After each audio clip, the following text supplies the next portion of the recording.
All right, everybody. How's everybody doing? Yeah, we're all fine. Good. Glad to hear it. It's a beautiful day out there that we're missing. Okay, some excitement now after lunch. We're going to have a good old-fashioned progressive enhancement Smackdown. One whoop. In the red corner, he makes things look pretty. He's a pusher of pixels. It's Stephen Waller. In the blue corner, defender of users, lover of links, it's Phil Hawksworth. Are you ready to rumble? Give him a big round of applause, ladies and gentlemen.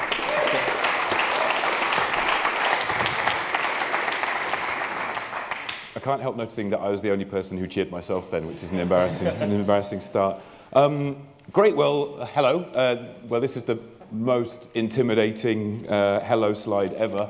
Very ominous there. It's really, really great to be here in HanceConf. Thanks for the invite. Amazing room that we're in. It's quite nice for me because I've given a bunch of talks over the years, I guess, to rooms kind of similar to this, kind of peopled by developers, people who are massively pro-progressive enhancements. Nice impartial introduction, Jeremy, by the way. So there's a nice kind of feeling of familiarity, I guess, for me a little bit. And the talks that I've given often seem to have a kind of a similar theme each time, and that is, ooh, be careful, let's do things properly. And there have been a few talks around those today already, trying to be careful about how we're implementing things, kind of lots of care for the web. And whenever I've given a talk along that kind of theme, I've had nice feedback on Twitter and in the room, but always there's been like this slight nagging voice in the back of my head, and sometimes that nagging voice has been on Twitter as well, and that's a slight problem, and that nagging voice usually belongs to Steve, who happily got your booze earlier on, and so. I think Steve and I worked together at an agency a few years ago, and in that time, I arrived basically to piss on Steve's chips.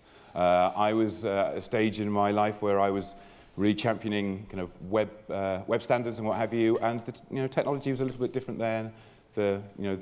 The environment was a bit different when it comes to web technologies, and so a lot of things were being done in Flash, and Steve kind of did realize what kind of character I was, and this is how he described me, which I really love, to be honest.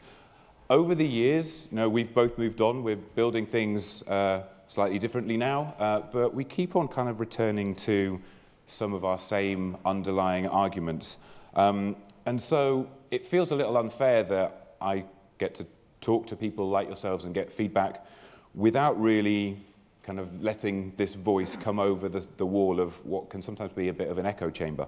So in the spirit of kind of self-improvement and in the interest of balance and good-hearted debates and kind of breaking out of the echo chamber, I wanted to get a chance to kind of pose the question to Steve, what? What? Okay. I'm bored. I'm so bored. Everything is just becoming the same. We are homogenizing and flattening, and just where's the fun gone? I mean, seriously, can we have a bit of fun here? I mean, what's the problem with that? I don't really understand. So let me do typical designer thing right now. Let's talk about me. So I've been a designer for about 16 years. I don't really know what designer means anymore. It means absolutely tons of things. I probably lean more towards visual design. I still have my fingers in UX and interaction design. I started in the noughties when basically the web was essentially a gigantic playground. There were no rules. We could do whatever we wanted to.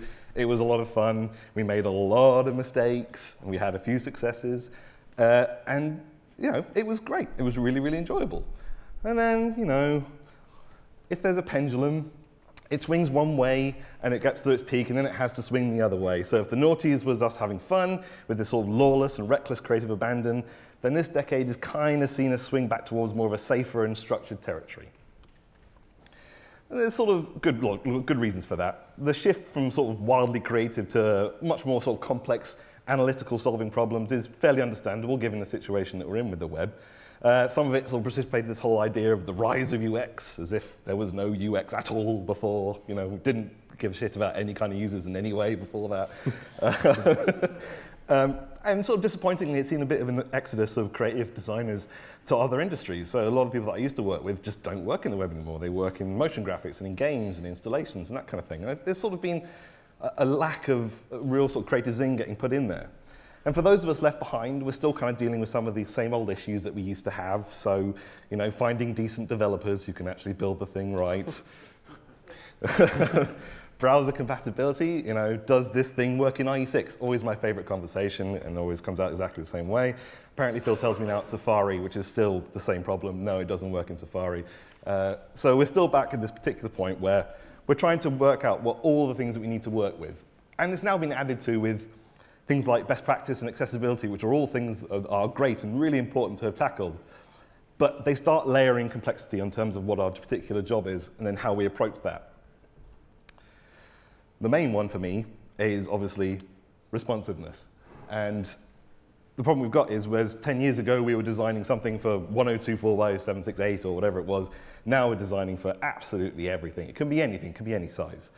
And what we've had to do, obviously, is try and come up with some sort of design systems that can cope with the more complex challenges that kind of presents us.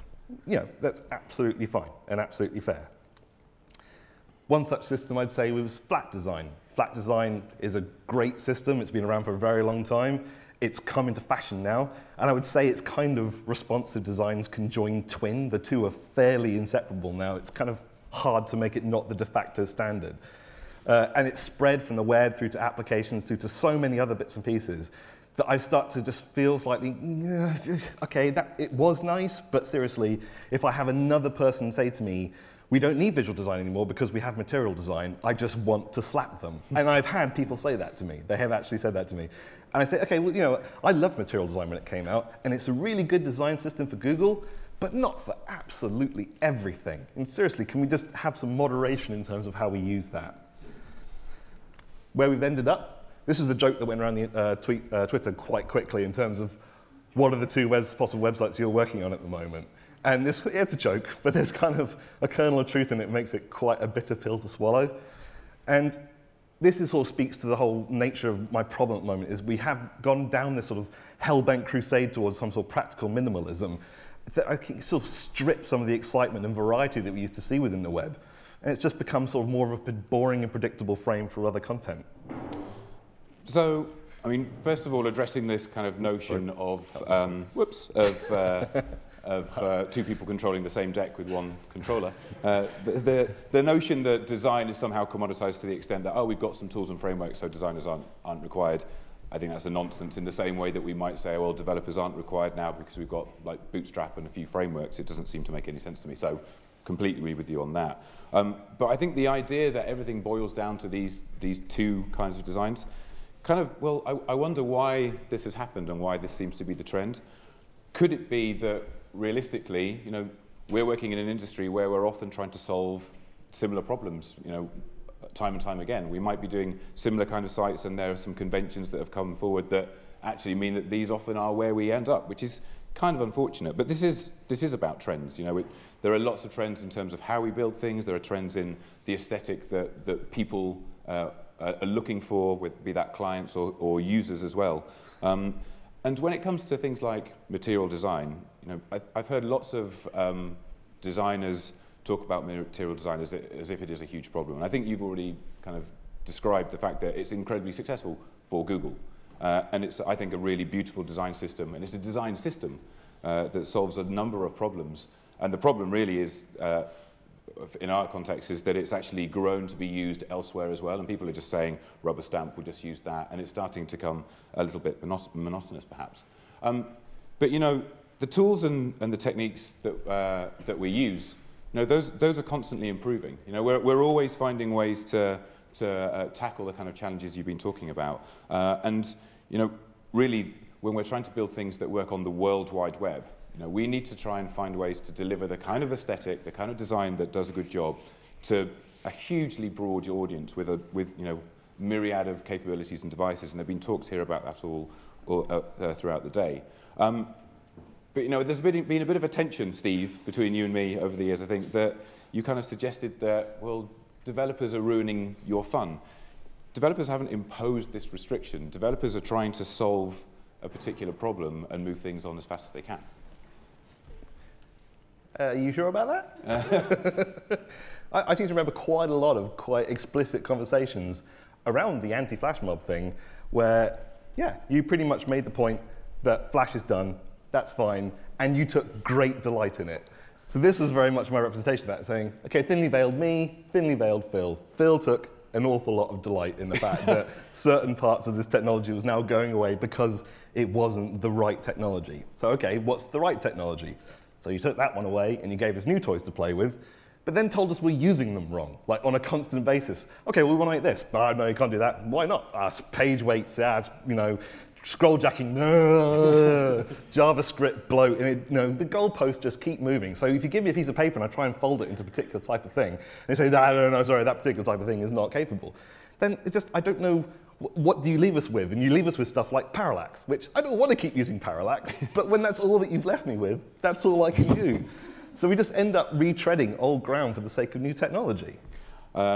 Not delighted with being given the badge, all you've left me with is parallax, but that's okay for the moment. I mean, we're constantly learning, right? I mean, lots of problems were solved, lots of design problems were solved by using certain tools in the past, and lots of things were built within Flash because that was the thing that afforded you the aesthetic that you were looking for. But we actually didn't get to the point that developers took Flash away from you. Developers, lots of people in this room, were talking about the dangers of Flash and how building an asset, which was a blob that you put on a URL and everything lived within there. We talked about the dangers of that for years, and not many people listened to us. It was that only really changed when the devices in the pockets of people who signed the checks and signed off projects didn't run Flash anymore. The developers didn't seem to really win that argument. And we're constantly evolving the way that we're trying to solve this kind of very complex set of problems. And as we learn better techniques and better tools, what should we do? Should we share those? Should we make sure that everyone's aware of those and we're building the best possible way? Or should we say, okay, well, we should stop making progress. We shouldn't continue to do things better. We should have a moratorium on progress, similar to the kind of thing that maybe PPK was talking about with the complexity of browsers and how there's so many more tools there. Should we stop? Well, it's fair enough. I mean, there's an even-handedness to that which is just not happening a lot of time outside of this room. There's this sort of puritanical rhetoric which explicitly states that this is an acceptable thing and this is not. I mean, the amount of conversations we had where you said, that is not the web. And I just felt my face explode because I was just like, why are you putting restrictions on what the web is?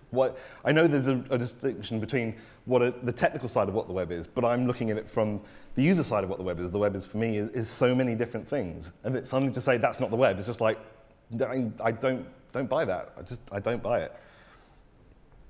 So we see an awful lot of stuff coming from my own side as well. So the design side, we have the rise of the UX and sort of the more practical design. And we keep trotting out stuff like this, like Don't Make Me Think by Steve Krug, which is, is a great whole book, an article in itself, but it just gets misappropriated all the time, along with such galling things I see every single day of articles saying we should don't try to innovate with your user experience, only use existing and accepted design patterns. And what other creative industries discourage innovation and creative thinking? It's just, So that's the sort of stuff that I get in trouble at work for getting shouty about. But also there's a sort of a presumption and misunderstanding of what the function of design is, whether that's visual design or anything more deeper from an experiential level, from the technology division. So I have I work at Potato, we have a lot of developers there, and there's a lot of arguments back and forth between the new sort of design section and the main development section about what is a proper web page. And this is one that goes around fairly often. This is a motherfucking website. So this comes up, and I'm like, seriously, not this one again? Okay, yeah, you're absolutely right. It's got text and no images, and it loads really, really quickly. Brilliant, great.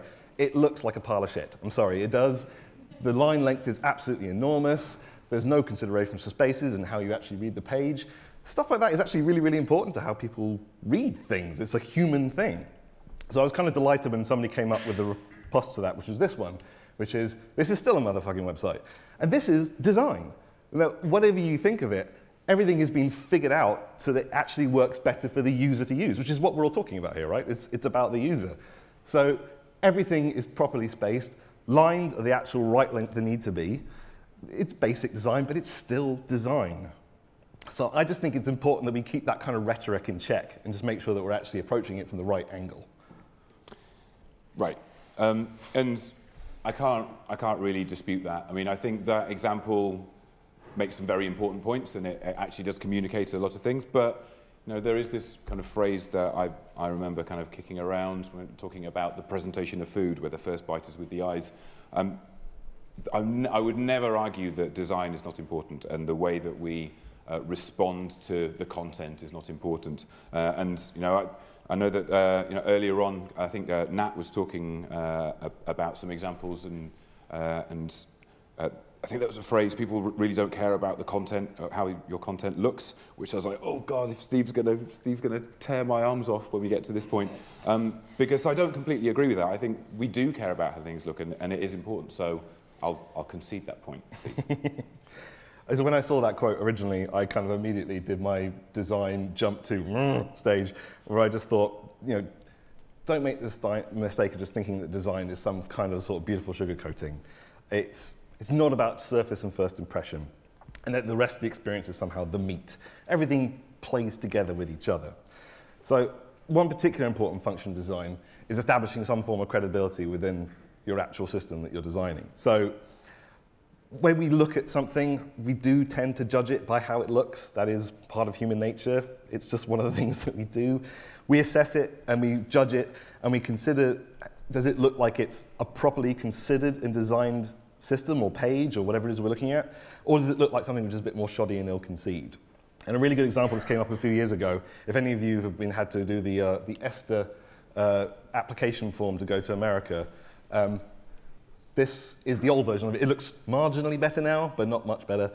This was the old version of it. And when you came to it, you're just like, is this the real thing? Is that what I'm going to be using? And you might still go through it, and wow, this is like the worst experience ever.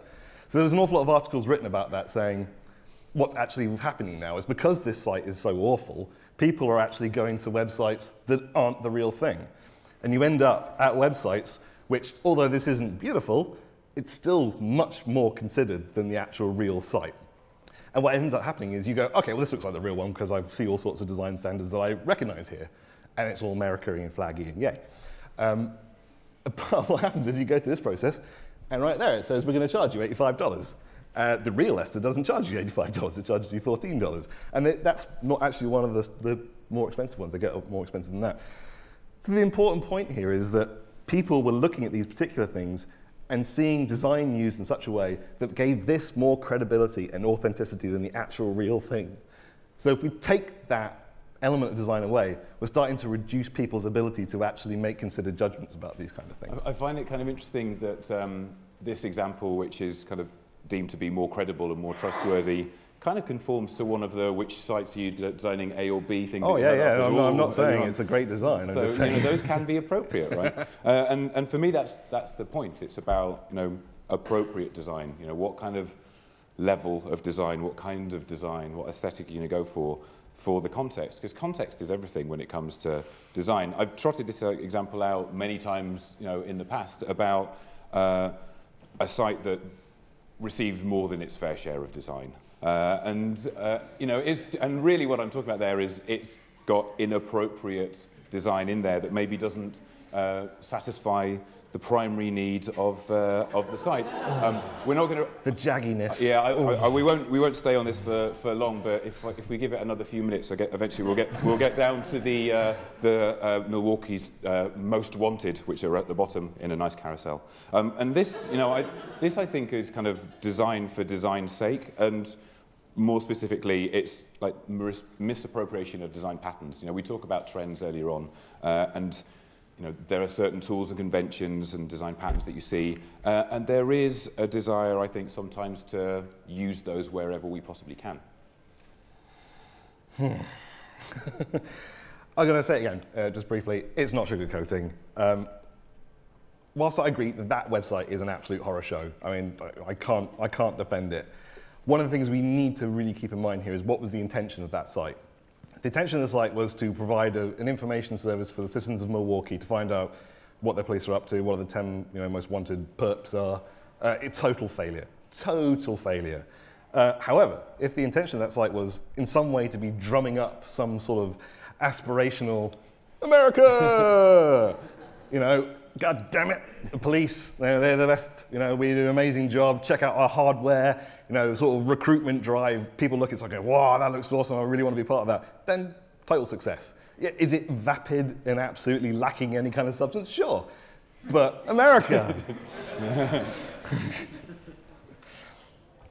So there is an importance in terms of what emotion does for design. And that's one of the things that I keep trying to sort of bring up. It's one of the ones that I struggle to actually kind of talk about because I'm never really sure how to put it into words properly. I've struggled over this over the last couple of weeks trying to get this into some sort of shape. I think it's kind of disappointing when visual design gets sort of demoted to this sort of expendable, frilly bit that betrays sort of a fundamental lack of understanding of what design is, let alone how people work psychologically. I mean, that website of just pure text, great, that's going to be great for some bit of information somewhere, I'm sure, but Nike are going to tell me to piss off if I try and actually pitch that to them as their website. We are, by and large, visual in nature, like I said. We judge books by their cover. And also, we're pretty tribal as well. We like to ascribe ourselves to particular tribes and work to certain things. So, for instance, the iPhone and Android, they're both phones. They do look kind of similar. They do exactly the same things pretty much. I can check my email, play Angry Birds, watch videos, that kind of thing. There's a slight difference in design, maybe not quite as much of a difference as Windows Phone, which, holy shit, that looks complicated now. I'm sure that used to look cleaner than that, didn't it?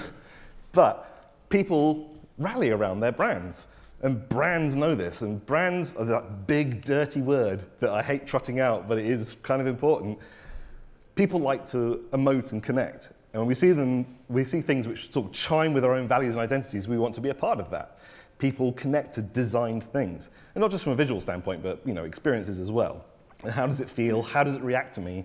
What does it mean to me?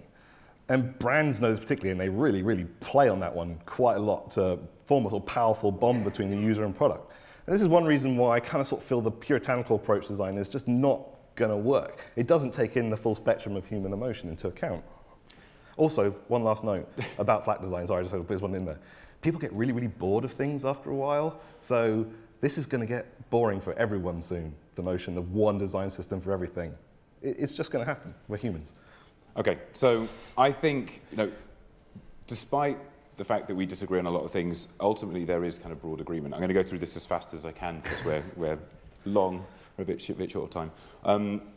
I think we agree on a lot of things ultimately because we care about the experience for the user and how people kind of experience our content and how people access things on the web. The web, though, is growing up. It's been doing so for a long time. It isn't the same Wild West that maybe you talked about and you kind of long for. This slide, wow, it's the first outing for this slide today. That's miraculous. Normally, this is about 4 times being seen by the time I get up here. But it's now being seen a little bit more as a basic human right, having access to services over the internet and on the web. And so, we need to be mindful of that in addition to having places that we can have play and creativity and all of those great things. I cannot disagree with you at all about the damage that rhetoric can do. I'm very guilty of it myself. It's very comfortable sometimes being able to kind of throw particular stones, and we need to be a little bit more mindful of that. But I don't agree with you that when you talk about playfulness as being lost, maybe it's harder to find because there's more of the web now. There's a lot more content. We do more things. We expect more of it. Not all projects are the same. Not all the people are the same. The environments we work in, they're not all the same. But people are still exploring and experimenting and doing that good stuff. You can find incredibly creative, beautiful things on the web where it's kind of particle physics or amazing kind of graphic novels being expressed on the web. There's all kinds of good stuff that does exist, but maybe it's a bit dark to see. And it's still out there. It's just maybe it's surrounded by other things as well now. One size doesn't have to fit all. We can use the web for all kinds of different things. Some of them we need to make sure are accessible to absolutely everybody. Some things it's a medium. Maybe we can be using it for experimentation and art as well. I I think it was said earlier on, you know, the web is the most hostile software engineering environment imaginable, says Douglas Crockford, and I think, and Nat as well earlier. This stuff's hard. It's really very difficult. But at the end of the day, we need to be pragmatic, because it is about balance and pragmatism. You know, we have to figure out what's important for the things that we're building and who are going to be the consumers of that, and do that in the best possible way. Progressive enhancement is a tool that allows us to attempt to do that. You know, it shouldn't be thought of by design as, oh, another hurdle we've got to get over, another thing that makes things difficult. This is an intention of trying to provide a way to solve some of these difficult problems. Fair enough. Progressive enhancement. We got there in the end. I promised we would. So this is a gross oversimplification, and this is where you'll feel free to throw stuff at me, because I'm just going to riff on my experiences I've had so far. But as a designer, I find it really, really hard to retrofit something. To start from a basic end and then kind of add stuff seems to kind of devalue the importance of a properly considered and designed space to me. And I know it's not always about that, but when I'm considering a design, I'm taking everything into consideration. The space I have to play with, how the elements on the page balance and relate to each other, and not just from a layout perspective, but also, you know, color, weight, font sizes, imagery, visual cues. I kind of find it, this is kind of, I kind of find it easier to degrade from a design experience, but then we're talking about progressive enhancement's ugly stepsister, graceless degradation, and I don't want to go there because that's when I get into real trouble. But the main problem I have, I think, is on top of the whole issue of responsiveness and all of the other standards we have in place now, if we're talking about progressive enhancement, I'm not great at being able to think, well, that's easy, we can just remove that there. A reduced or altered experience still has to be designed, and that's an overhead. And the really, really big problem about an overhead is money. And when I go to a client and we have these discussions with them, what actually comes out of it is, we've got 50 grand to make a website, and this is how many pages we want, and it needs to be delivered by that point. Okay, well, that's kind of the same as what you were asking 50 grand for 10 years ago, but now everything is vastly more complicated. The amount of time that we need for both UX and development, design time, not even coming across to development yet, is so drastically reduced that we start to fall back on existing design systems that have sort of tried and tested and have worked, which means we just start repeating ourselves constantly, which is why we start to find ourselves in a situation where things do kind of look the same. Colors may change, that sort of thing. But there's less time to innovate and find ways of tackling problems, because that 50 grand isn't changing. It's exactly the same. It's got to stay there. Something's got to be cut somewhere.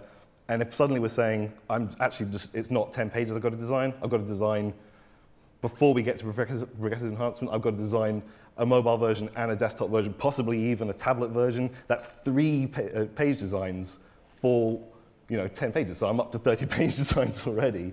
And then we're talking about adding progressive enhancement, which is what happens when you start turning these particular bits off. Well, I need to think about that. I need some time to think about that. What's the best way that this works across different levels? That's overhead, that's time, that's the problem. We're going to have to go fast. Okay, just to finish off. This is like a head and heart issue for me. So, okay, I'm being overly provocative about things. I understand that. I'm not a stupid idiot who's coming here, I work with all of the things that we're talking about every single day, and I do enjoy the challenge of trying to figure out these complex puzzles. But I also love visual design as well. And the head knows that, but the heart's just like, no, it used to be so lovely, the things that we used to be able to do, because the web could be anything. It could be practical, and it could be whimsical, it could be beautiful or ugly, it could be flat or skeuomorphic, it could be any of these things. It could be illustrative, it could be animated, all that sort of stuff. The sheer variety was just really, really joyful. And I think we have to understand that we're not some sort of weird homogenous collective that experiences everything in the same way. We have different tastes and desires. But I agree with Phil. I think the whole idea of a one-size-fits-all is just not the way to go forwards. So I don't know what the alternatives are, but I want to keep exploring it, and I want to sort of destabilize the rhetoric which says it has to be this way, and that's the only way it should be. I think we should just feel passionately that we should never stop pushing or playing or reinventing to find out what that is. Agreed. So, yes, we should have a hug. And apologies for running long. Thank you for listening. I suspect there'll be more conversation here later on, and probably more conversations in the bar. Thanks for your time.